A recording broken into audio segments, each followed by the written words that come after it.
Hello, everyone. A very warm welcome to this live virtual session in partnership with Skillsoft on Thrive in Tech Deep Skilling Strategies for Technology Leadership. I'm Asmani from People Matters, and I will be your host for today.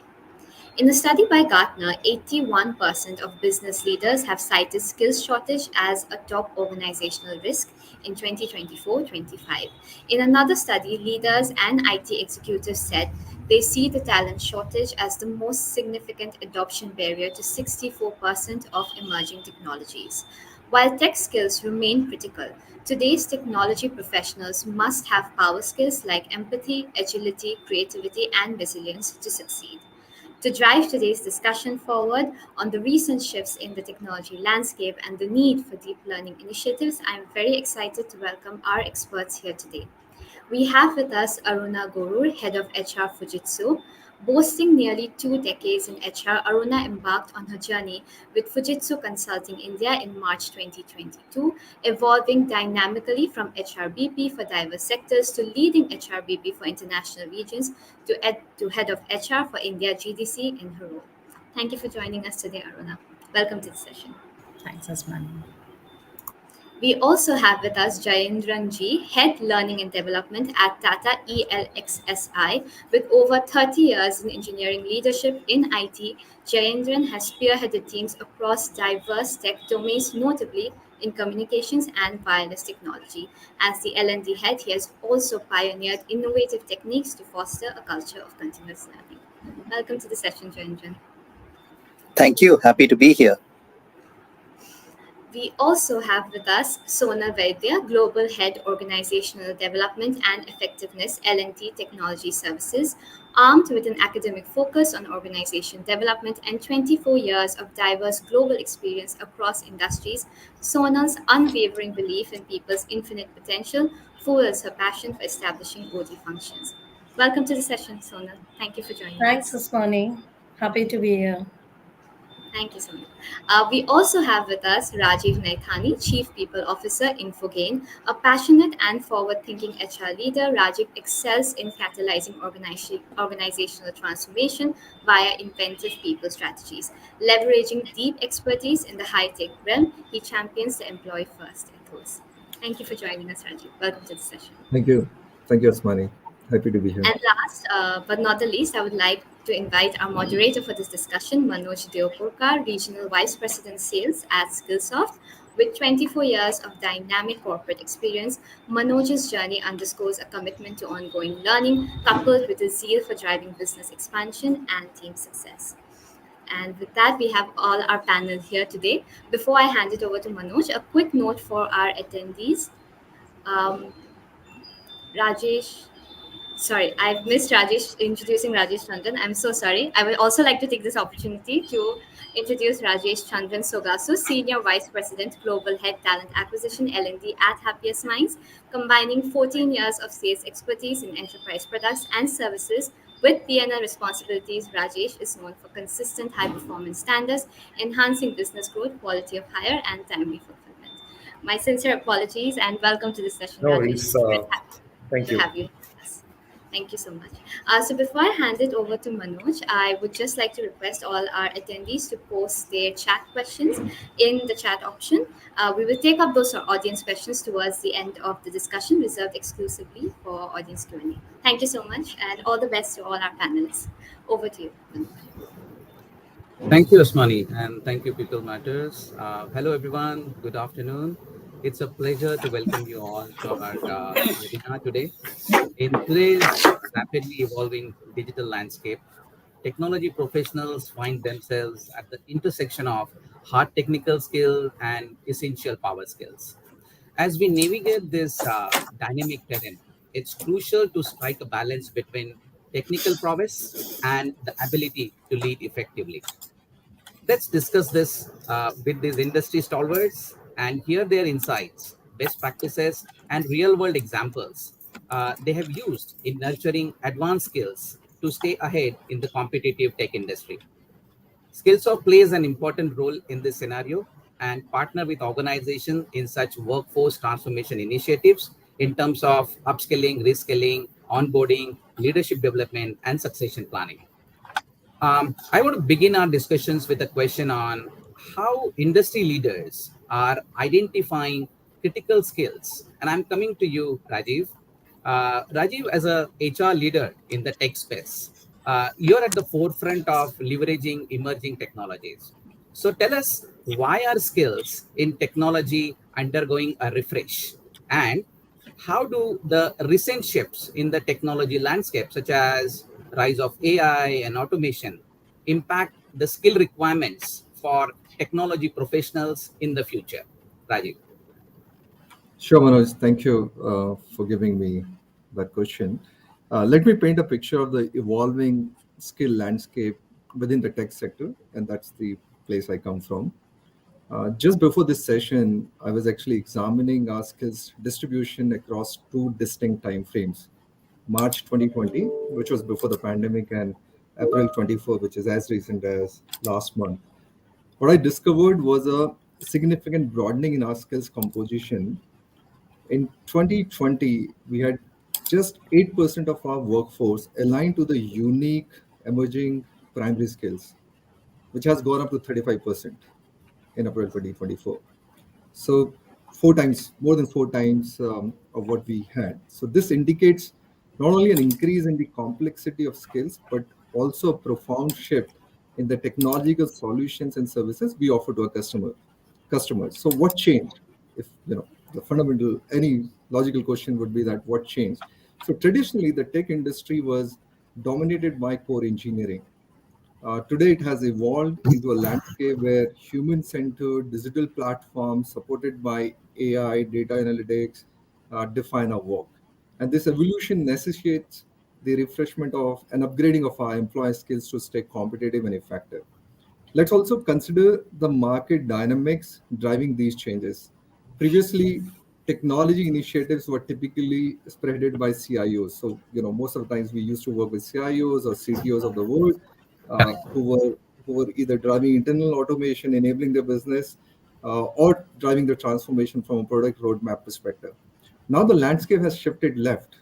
So decision makers include, with respect to technology, not just CIOs or CTOs.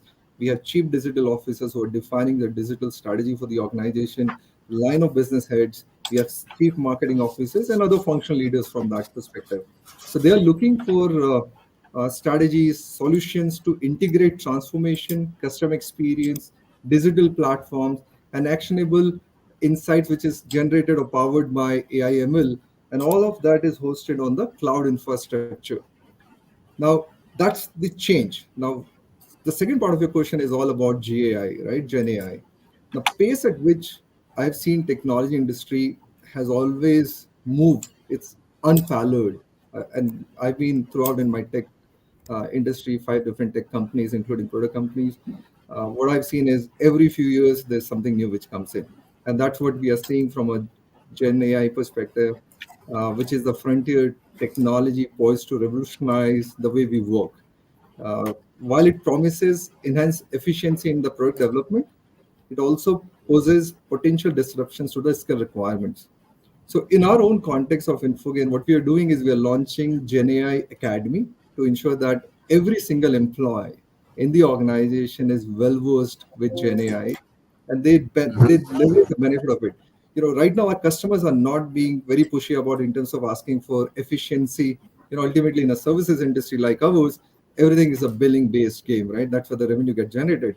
If you're saying, and there are reports which indicates that Gen AI can actually reduce the time to product development by 25 to 30%, in some cases more. Now, if that is the context, then one perspective is that you will lose your revenue share by that much. The other perspective is that how do you actually go back and create more value add to your customers so that they see benefit of the same money and you don't lose revenue, but you're giving value add to them. So understanding all these aspects, what we have done is we have started to focus more on capability building from our organization operating plan perspective. So what we did is we have we have kind of carved out specialized studios out of our core engineering. And these studios are four: experience design, as we call it XD, digital experience platform, DXP, data and I, which is all intelligent enterprise, and digital engineering. This restructuring is a strategic move from our perspective in terms of getting into critical areas and staying ahead of a technological advancements perspective. And it these studios will also provide community orientation to our employees so that they can learn, they have the enhanced opportunities for their growth. And that's where we are seeing that we will address some of the aspects of people learning, skills development perspective. So that's slightly longer answer to your question, Manoj, but that's how we are dealing with this context. No, thanks, Rajiv. Thanks for taking that, time in explaining us, how do you really identify and trying to address that problem. Coming to you, Jendran, as a veteran in engineering in technology, would you tell us more about how you are really identifying this critical skill in the context of technology leadership, including mid managers and above? And what are the emerging challenges in building a skills roadmap, Jendra? Yeah, yeah. Thank you for the opportunity. First of all, why is it that the skills are undergoing a refresh? The main reason is because the business environment itself is continuously changing and has undergone a significant refresh. It is because of that that we see the need for all these skills coming to the forefront. Now, the environment in which technical personnel, particularly mid management and senior technical personnel, are operating has changed significantly.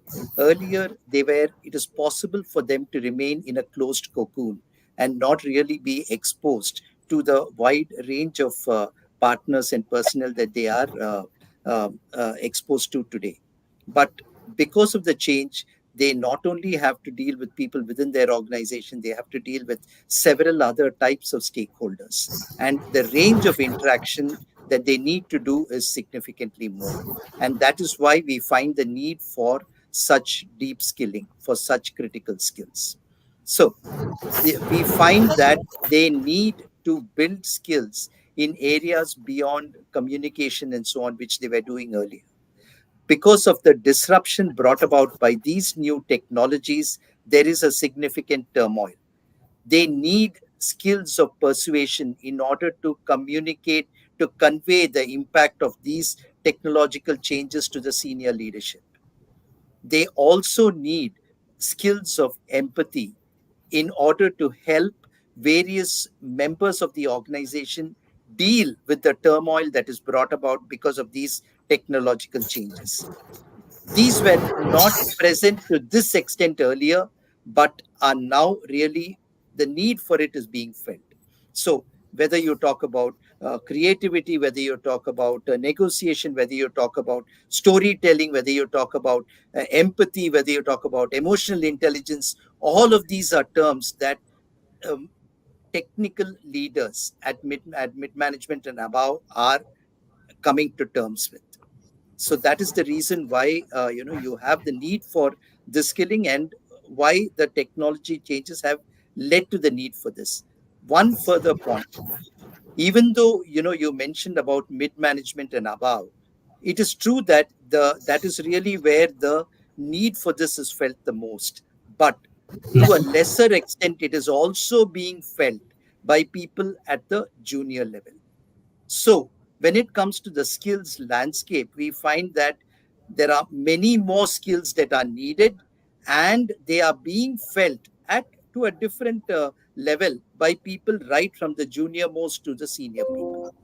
These are the ways in which the real landscape has changed. Absolutely.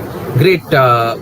So, thanks, Jendran, for that. And now, we know the critical skills are important for an organization's success in terms of growth. Now, let's discuss how do we measure and address these skill gaps. So, I'm coming to you, Sonal.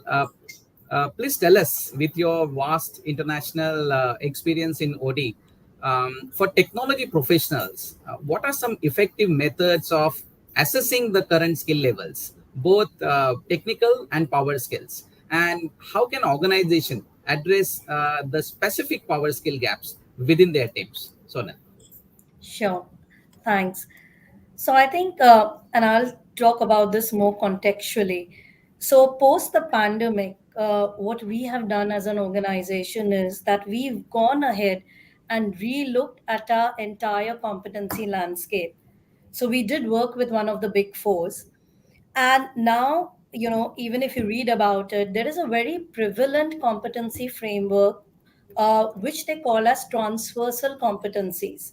Now, unlike the traditional way of defining competencies and assessing competencies, which was based on knowledge, skills, and attribute, the whole concept and the construct around transversal competency is that you measure experience. And I'll tell you why that becomes so critical. Because the way the technology landscape is changing, you're seeing more and more organizations helving on to a matrix structure.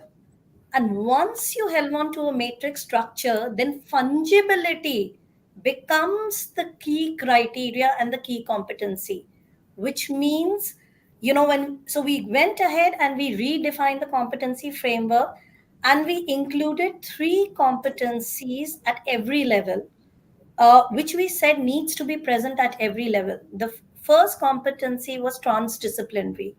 That means looking at the fungibility of a person sitting in an automotive sector to move to an aero sector, or sitting in an automotive sector to move to an embedded horizontal. So fungibility became a key.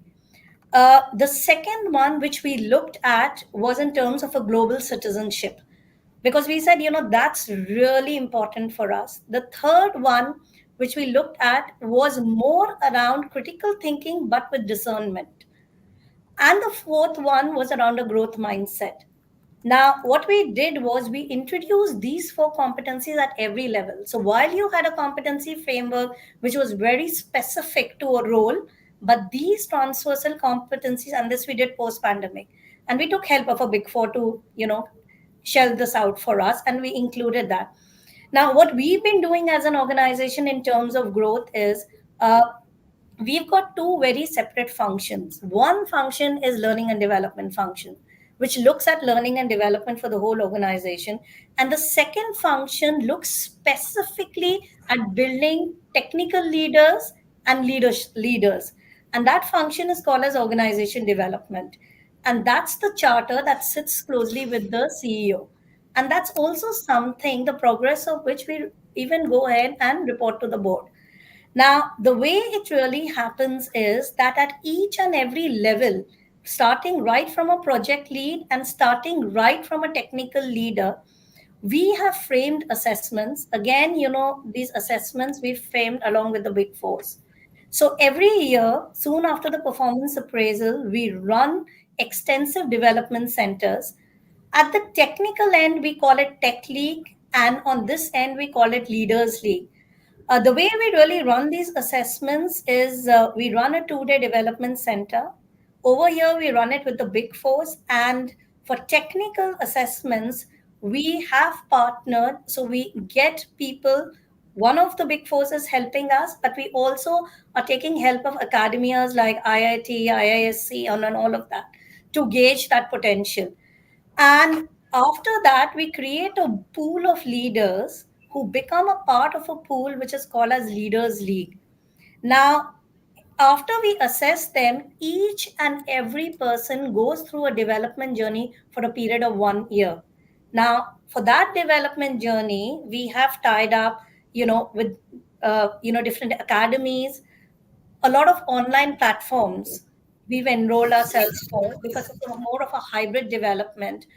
But I think what has really happened is today we have close to 17% of the population that sits in niche brackets, which is the niche leaders league and technical skills bracket. And we have a differential treatment for them. And I think, we've been running this practice for 9 years now. But I think one of the best things that's happened out of this practice is that it's institutionalized to an extent that you can't even become a CXO and a CEO until you go through the process. So you have to clear the development center, you have to go through the journey, only then you can assume. Now, I think we've been maintaining the structure for a long time and we've been seeing the results. So this year, 50% of N-1 positions we filled internally, and 67 N-2 positions we filled internally. And I think for us, it's a big victory as an organization that, investing in talent and really showing the results. We've taken a target for us and we've communicated it that we've taken a target that even n minus one we're going to fill 60%. But it's really a combination of assessments, a lot of combination where we're getting a lot of practitioners on board and some seriously focused development. And I think one of the most critical things that we've seen working for us is that it's a top down approach. So the entire strategy, the project owner for Leaders League is the CEO. And, he's totally owning and driving it. And that's what really makes the entire framework so successful for us. Great, So, great thoughts. Great thoughts, Sonal. No, thanks a lot for explaining it as from your organizational point of view. I'm coming to Rajesh. Rajesh, can you tell us your views on this? How IT services organization can assess and address skill gaps, and also what do you think about the role do mentorship and coaching play in bridging these gaps, according to you, Rajesh? Great question, Manoj. Let me take importance of the power skill. Um, See, in today's context, especially, we are talking about AI dominance, and it's going to be much more powerful as we move yes. forward. I find that ability to differentiate what can be done by AI-based platform to where the human aspect comes into picture is the power skill, importance of the power skill. We all know that in today's context, what a product company or a services company can provide an information can also be accessed by the client or the person who needs that kind of a service. So that's the kind of a transparency world we are into. But the differentiator comes in the ability to be a consultant. When it comes into consulting, what is the other person's need, requirement, the empathy, the mindfulness of the demand has to be differentiated. And that is the one which helps to differentiate or identify the root cause. It helps you to bring out what needs to be the focus area to solve. And it should be solved in a way the person who is in need is able to acknowledge that his aspect has been addressed. Right?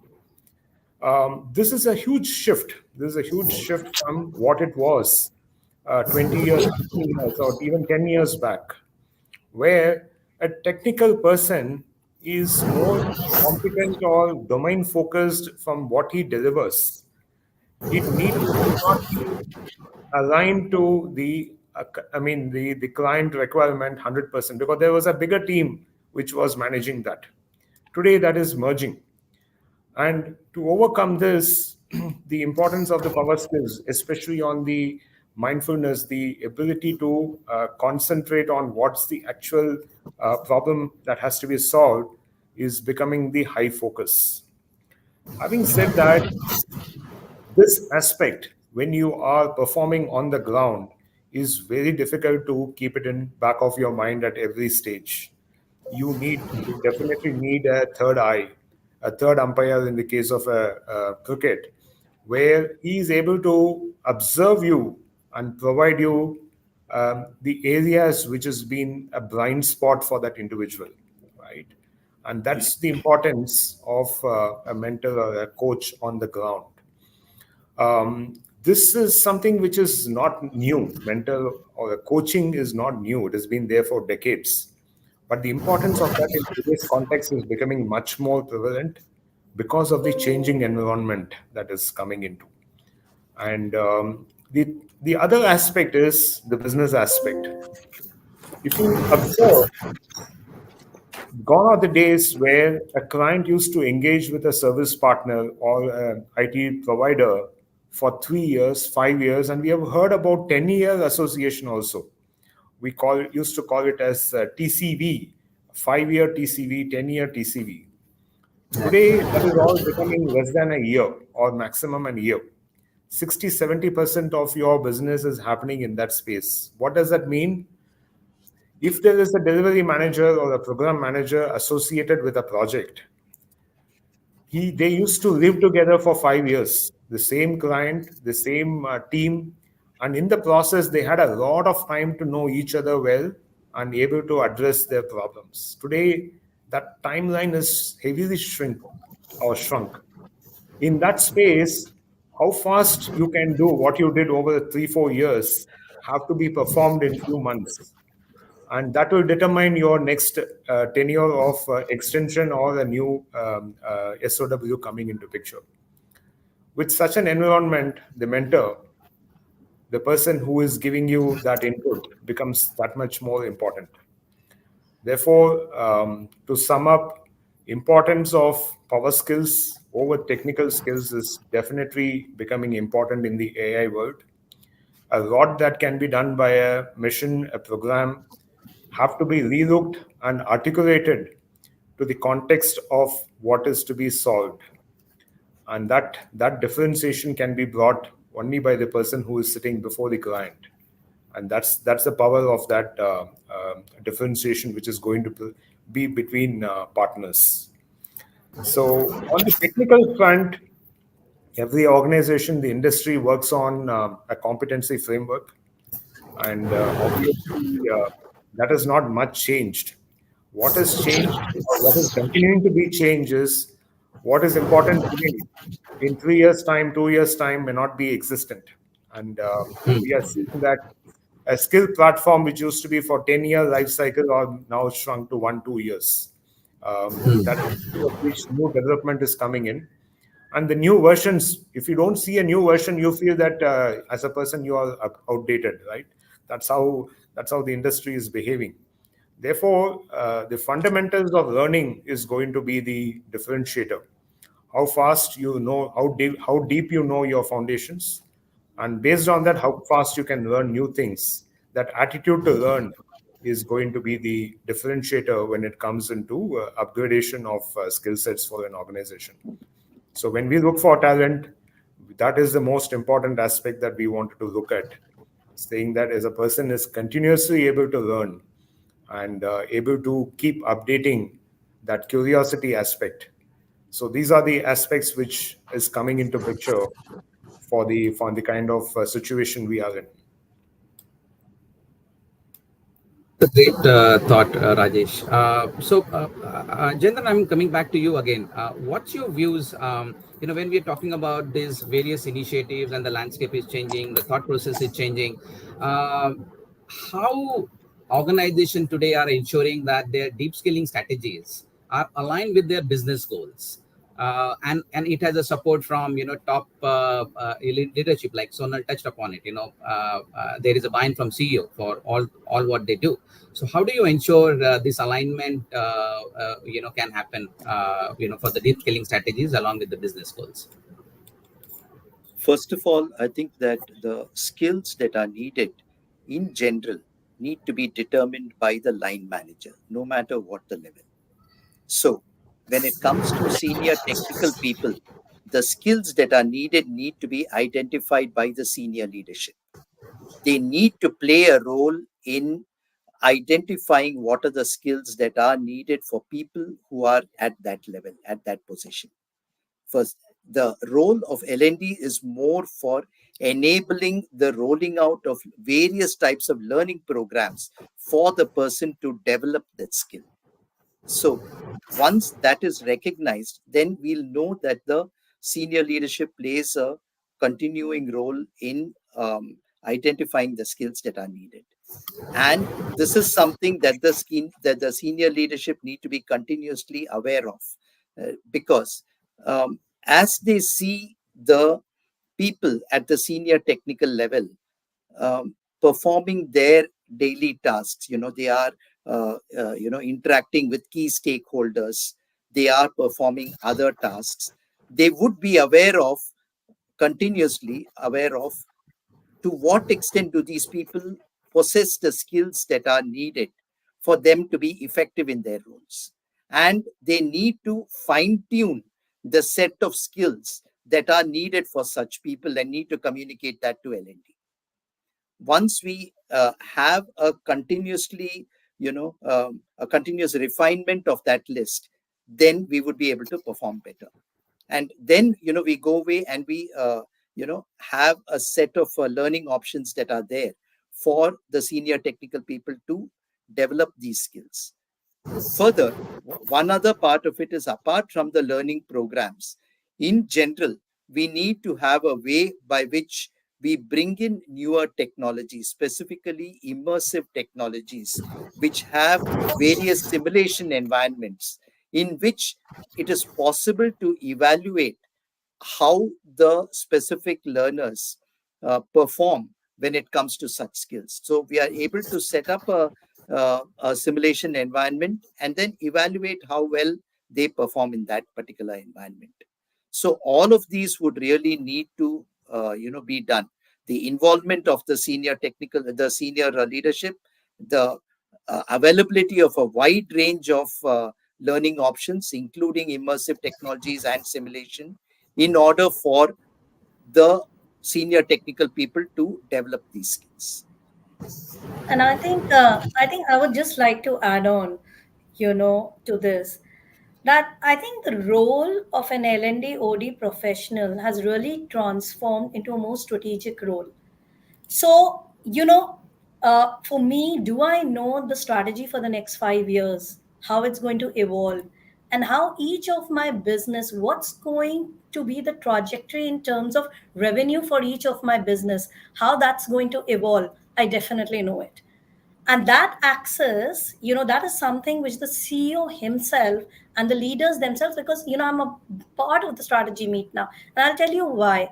Because I think gone are the days when L&D function can be very transactional. If my strategy says that in the next 5 areas I'm going to have 5 big bets, and that's what's really going to take my revenue trajectory from a 1 billion to a $2 billion, then I pretty much know that if I have to build a tech league, that league has to be built on the same construct of the big 5 bets. Because ultimately, everything that I'm investing, one is definitely creating a culture, but it's really about monetizing the investment. And I think that's a very big shift that I see in the way L&D and OD has started functioning. And even on the other side, when you're talking about leadership, building leadership potential and building leadership skills, I think it's very clear from the management, this is how we're going to grow in the next 5 years. This is how the org design is going to evolve. So are you really going to create leaders who are going to be ready to handle the portfolios 3 and 5 years hence? So if a particular vertical is a 200 million vertical and is going to become a 500 million vertical in the next 200, then I'm not looking at leaders who really have the wherewithal to handle a 200 million. I'm going to look for a leader who can handle 500 million and invest and grow him with that strategic outlook. And I think that's where the business sees us adding value. If we become more outcome focused and we are able to, kind of have a backward integration approach to the org strategy. Great. Rajiv, would you like to add So, your views on this context? so I think Sonal actually covered part of what I wanted to talk about on this.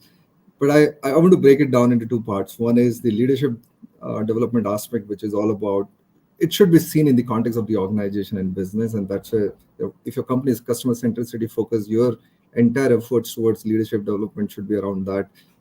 If it is collaboration based, it has to be around that. But if I take a broader view on the skill building program, those should directly be linked to the SFDC funnel or sales funnel, whatever more, platform you have in the organization, so that it's always relevant and up to date.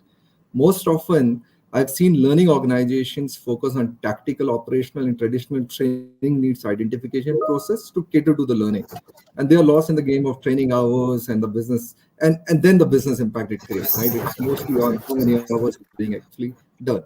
The second issue, which I see more from a technical skills perspective, is we face a dual challenges of push and pull from an industry standpoint. The push factor is there's often a push from organizations to adopt specific skills that may not align with the employees' interests or aspirations.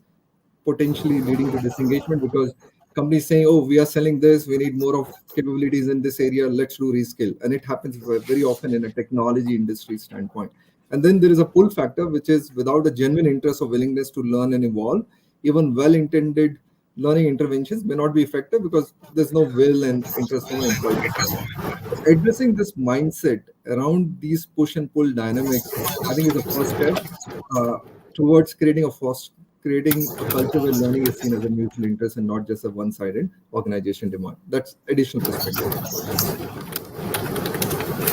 Oh, great. Thank you.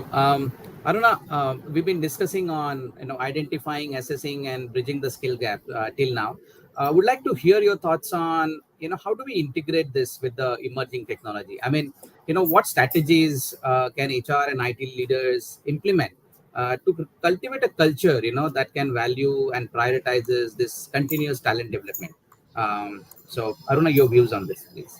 Sure. Thanks, Manoj. And I think folks here have covered quite a bit, in their talks, but probably let me give my perspective here as well, right? So, of course, these days, the term is the techno-managerial, that we call has become a trend, right? So everybody wants their managers not only to be just the people managers, but they want, them to be well versed with all technologies as well. So, and hence it becomes very essential, right, for every leader to be abreast with every, new skills and technologies that are coming in. And of course, this is not limited just to the business side. It is, getting upon the support functions like us as well to be, kind of be up to technologies. And of course, for all of this to happen, firstly, I would say the learning should be the DNA of a company. And Sonal and Rajiv kind of touched upon these aspects. It should definitely become the DNA of a company. It should be imbibed, in all of us, and it should from the top, from the senior most leadership to the lowermost ranked engineer, right? So, with that said, of course, the important aspect is the mindset of willing to change and adapt to the new technologies, right? Because if that's not there, I think the entire basis of learning and technology, or rather, the talent development is completely lost, right? And of course, it should be a mutual handshake exercise between an individual and the organization, wherein both are equally responsible for career growth and training and or learning, right? Because if that's again not there, if it's just a push from the organization and the other side is just not accepting, I think the synergy is completely lost, right? So it should be a push and pull strategy at both the ends. And of course, I do understand that a lot of companies have their own legacy systems, tools, but I definitely feel that somewhere they should adapt to the new technologies, as otherwise, they would be completely left behind. And of course, we must provide diverse platforms for learning in terms of. I know, somebody spoke about coaching, mentoring. That should definitely be part of the platform. On-the-job trainings, shadowing projects, e-learning, classroom trainings, training programs customized to diverse groups. Like you have leadership trainings, you have mid-management trainings, you have the lower skills training. So you should have various platforms, of course not limited to this, but I'm sure you will have a lot more options that you can cover as part of this. And one more thing is, I know somebody I think touched upon this, but it's very important to have this learning as a KPI for everybody, because unless it is a KPI, I don't think you will really achieve what you want to as a company. And of course, at Fujitsu, we also have upskilling, reskilling as a KPI. We also have certifications that individuals take, whether internal, external, as also set as a KPI. We encourage a lot of internal job postings, be it local, global. People get opportunities across the board to develop their career and of course encourage learning in the respective fields. And the other aspect I would just want to touch upon is it should be important, for them to also have this as part of their development plan.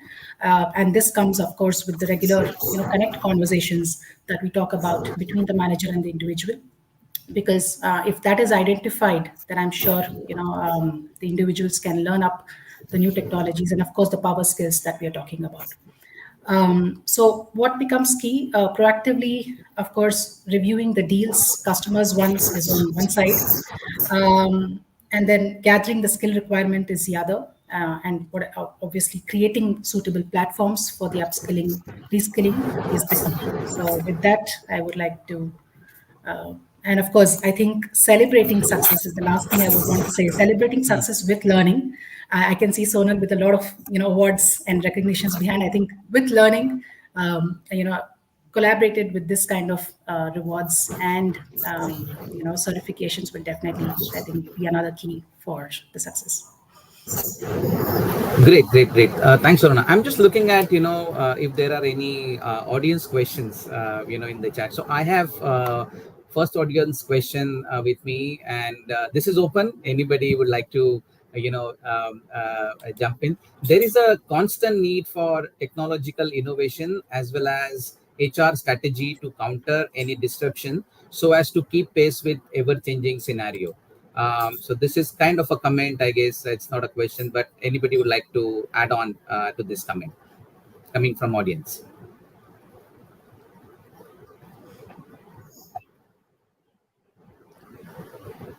Maybe I can ask Rajesh your comment on this. There is a need, obviously, need for technology innovation and HR strategy, and you need to keep a pace with HR strategy when there is a technological innovation is happening. So how do you really integrate? And I think Aruna has answered it, but then I think this question is more about without having any disruption. How do you really integrate these two aspects together? Yeah. So the question is more from the HR view to this situation. See, if Yep. you go back even 30 years, 90s, when the technology aspect started to develop in India, what prevailed in that situation was something new was happening every year, and there was only very few members who are able to understand what's happening and how to cope up with that. And then when the mass recruit happened, every organization which had taken thousands and thousands of people from the institutes and coached them on a mass scale. In fact, many of us, we know that universities have been built inside the campuses to train thousands and lakhs of members. Those were the initial phase of HR involvement to ensure that how do we scale up learning on a standard mode. And these curriculum are very, very standard. A batch of hundreds will come out with the same curriculum of what you call as education provided. And then they get into multiple projects, and then the learning happens on the project, and then they scale up. And then there is a continuous learning. So at that point of time, also the curiosity of learning, the speed of learning was the differentiated among the members who succeeded, who could not. With regard to the changes that happened, then the cloud environment came in 2000 onwards. We have seen a shift coming, the way in which learning started to happen. Learning was anywhere, anytime, and we found that the maximum members were spending time between 8 p.m. to 11 p.m. in the night when no training can happen in the campus. So that was a shift when everything moved into cloud-based, and HR was in the forefront of enabling that aspect along with the IT team. So that was another phase. Now, which we are going in is information is there anywhere, and how fast you want to learn is the differentiator. For instance, a course that is meant as 20 hours of learning, there are a set of team members in our organization who can learn it in less than 2 hours. For them, they do not want to go through the entire 20 hours to learn it. They know exactly which module they need to know at what point of time and how do they want to implement on a daily basis. That's a new shift. And expecting them to complete 20 hours, they are not interested. And that's a shift which the HR team is going through along with the learning and development, saying that, okay, if you are able to get the content from wherever you need and able to perform and you are being able to show progress, it's a great thing. We will try to recognize you in that space. So that is the shift that is trying to meet up with this new changes. Then comes along with it a bite-sized learning. okay, you don't have time to learn everything. So here is the bite-sized learnings on each of this topic. Try to consume as fast as possible and try to be updated of. So if you look at all these evolutions which are going on for the last 30 years or 35 years, the changes is not just happening in the industry. The respective HR in the industry and also the organization is trying to keep pace with changes and also the expectation from the employees part. And I think that's the strategy which we're going to continue of what is coming in, how fast HR is able to adapt to that change, and then think about what the future members in the organization need is going to be the differentiator. No, I'm with you on that, and it really boils down to one size does not fit all, and everybody in the organization would be at a different proficiency level. So what is required for an expert may not be required for a beginner level, and the vice versa. And in order to foster this culture of continuous learning in the form of their proficiency level, and upskilling and reskilling initiatives in the IT industry. There also is a question in the chat. I'm just taking it, in terms of the budget's availability. So, Rajiv, I'm coming to you. What's your views on this? With with fostering the culture of continuous learning, there is this challenge of limited training budget. So, how do we really address this? So, one myth is that learning interventions are driven by L&D function. The reality is that learning is left to all the functions to drive. Everyone, because learning is happening at every stage on the job, through the mentoring, coaching, counseling, etc. as well, other than certifications and higher education thing. From that perspective, it's important, and the way we work is we work with our studio leaders and our global delivery leaders to ensure that there are champions who are the SMEs, either from a domain or technology perspective, within the communities and guilds, and they have the ownership to drive the learning culture in their respective communities, guilds, and studio verticals. And otherwise, what will happen is every time there's a requirement, you're going out, bringing in somebody, or you're actually having those licenses-based e-learning content made available to people to learn. And the missing element in that would be the experiential learning, the context of your business learning, and context of your customers learning from a product to domain perspective. So that's one thing which everybody should leverage. We need to drop the function hat from L&D perspective, and we need to wear the business enablement or enabler hat so that we work in collaboration and leverage this ecosystem. But at the same time, aspects which are in the space of leadership development journey, uh, or if there's a transformation, for example, I was talking about Gen AI Academy initiative we are launching. So newer edge space and softer skills and leadership skills where you may not have a expertise in-house, that's where you need to really focus your budgets or investments to drive that learning intervention. And that's how you balance it better. Don't just go outside for everything. That's my response to this question. And I think I'll just add on to this. So we have a policy which is called as the guiding light policy. And under that guiding light policy, today, if you see, for us, 62% of the learning interventions happened internally.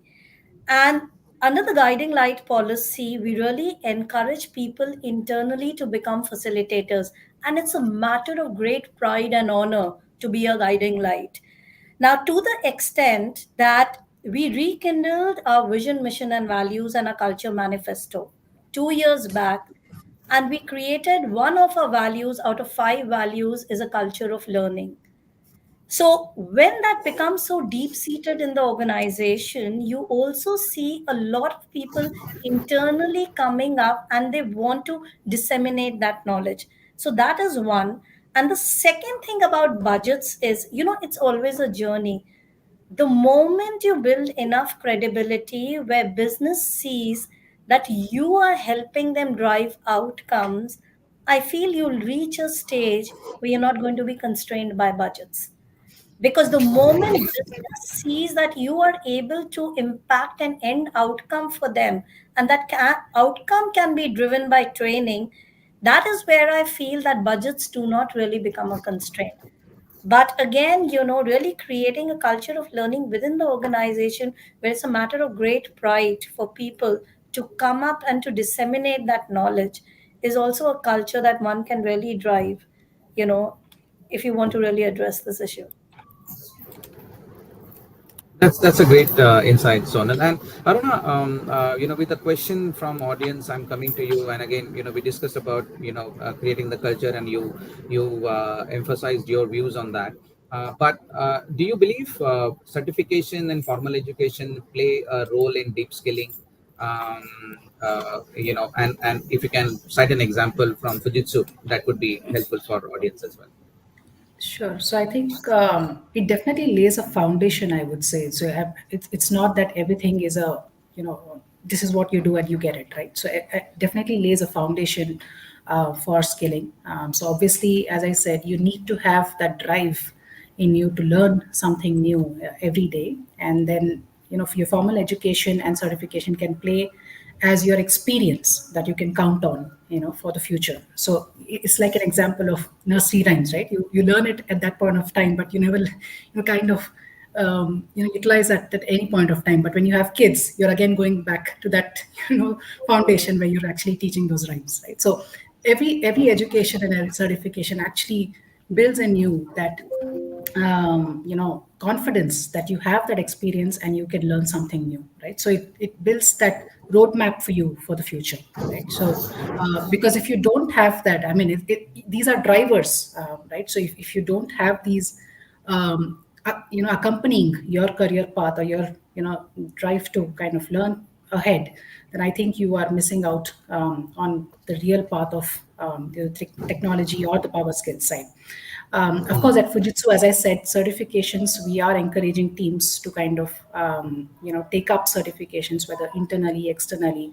I know budgets was a talk, but then, now at the age where, niche skills come into play, we have other skills where, you need that external vision as well. We are kind of utilizing these forums to kind of educate people to go ahead with certifications that can help them build that upskilling, reskilling, where they can be billable, or we say billable, but then they can be actually utilized across in whichever project which comes up, right? So um, definitely that's the key. As I said, these are one of it can be one of the drivers. It is not the driver, but definitely a foundation for deep skilling and upskilling going forward. Yeah, but Great. actually, If I just to, may interject, one of the main things when it comes to certifications is typically a certification has a syllabus and it has an evaluation. The fact that the learner has been successful in the evaluation lends a lot of credibility. And it is a way for the organization to be able to manage the scale. We know that, as the organizations grow, we are not in a position to talk to each person or interact with each person and evaluate whether the person has the particular skill or not, whether it is a deep skill or whether it's a technical skill. The certification enables us to gauge what the level of skilling a person has without necessarily having to get into that level of interaction. So we are able to quantify the skills that the person has in different areas by means of looking at what certifications the person possesses. Yeah. And I think it's also, in business terms, it's a great foundation. So when you're sitting for an RFP, and if you're pitching for business, if you tell him that you've got 100 certified people in a particular technology, with a business like, and most of them come from technology business, and with a business like ours in engineering, you definitely know your chances go much much higher if there is a particular standard or a certification that the customer needs, and you've got a workforce of 100 certified people. So I think that also helps you in a lot in securing businesses. So it has a direct impact, and I think that also kind of really somehow mandates it for you doing that. Great. very like Rajesh, your last view on that? yeah, just a view this formal education, because the question on formal education, I think that is going to get questioned, or it's already getting questioned. Yesterday, news items shows 38% of top IITs have not got praised. It is just definitely not due to recession or anything else. It is a question of return on money in the investment the organizations are going to make, and that is already touching it because the ability to code, ability to think different, ability to solve customer problems does now getting questioned. Is it only because of formal education or the kind of organization, I mean, the institute you come from?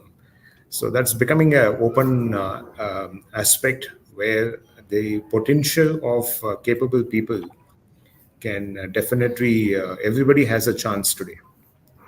I think TCS opened this 5, 6 years back by bringing a common test. Irrespective of which institute, which city, or where you have learned, it doesn't matter. If you clear our test, we will give you an it's a dynamic shift. I think it's Yeah. already.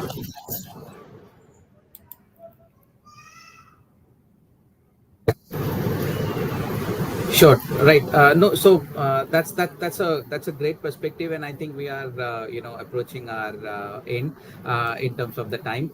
But in summary, what I've heard, the panelist talks about is the convergence of technological shifts. There is a need for continuous learning, and the recognition of power skill underscores the importance of refreshing technology skills. An organization must proactively address these challenges to thrive in the evolving IT space. So, with this, I'm handing it over to Asmani.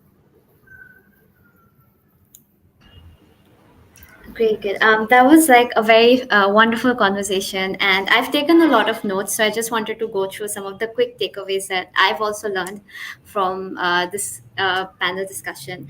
I think Jayendran, you set the context beautifully when you spoke about disruption, and because of this constant disruption, tech leaders have to communicate the impact of these changes to the leadership and how power skills play a very integral role in building that skill set to communicate, to engage with the leaders.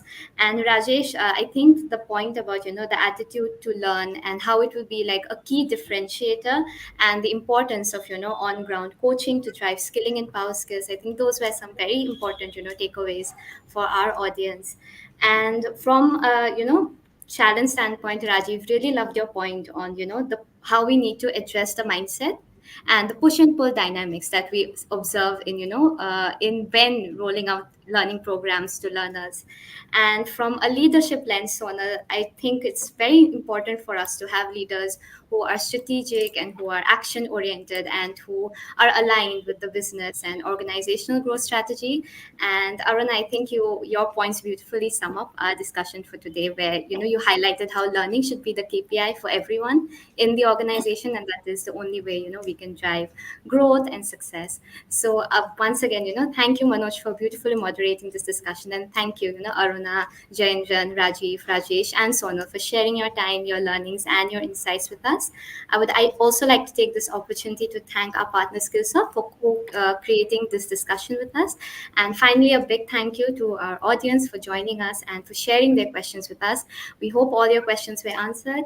And once again, a big thank you to all our panelists for joining us today. It was a wonderful session, and thank you so much for your time. Thank you all. Thank Thank you you so very much, much. Thank Manoj. you Thank It for was a you. pleasure. having us. Thank you.